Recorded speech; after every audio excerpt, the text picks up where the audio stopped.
නූතන සිංහල සාහිත්‍යයේ අද්විතීය සාහිත්‍යකරුවෙකු වගේම විශිෂ්ට නාට්‍යකරුවෙකු ලෙසත් සැලකෙන මහාචාර්ය එදිරිවීර සරච්චන්ද්‍ර මහතාගේ එකම ගීත නාට්‍ය විදිහට ප්‍රේමතෝචාතිස්සෝකෝ නාට්‍ය හඳුන්වා දෙන්න පුළුවන්.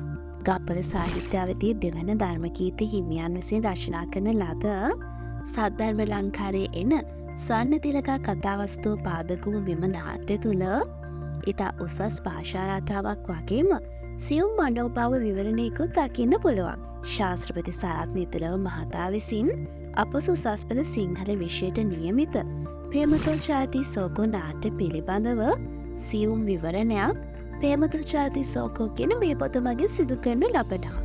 පිටු 104කින් යුක්ත මේ පොත මගින් නාට්‍ය චරිත පිළිබඳව නාට්‍ය පිටපතේ යටිපෙළ පිළිබඳව ඇතුළු වූ කරුණු රාශියක් පිළිබඳ විවරණය කරනු ලබන ඉහළ ගුණාත්මක භාවයකින් යුක්ත පොතක් විදිහට හඳුන්වා දෙන්න පුළුවන්.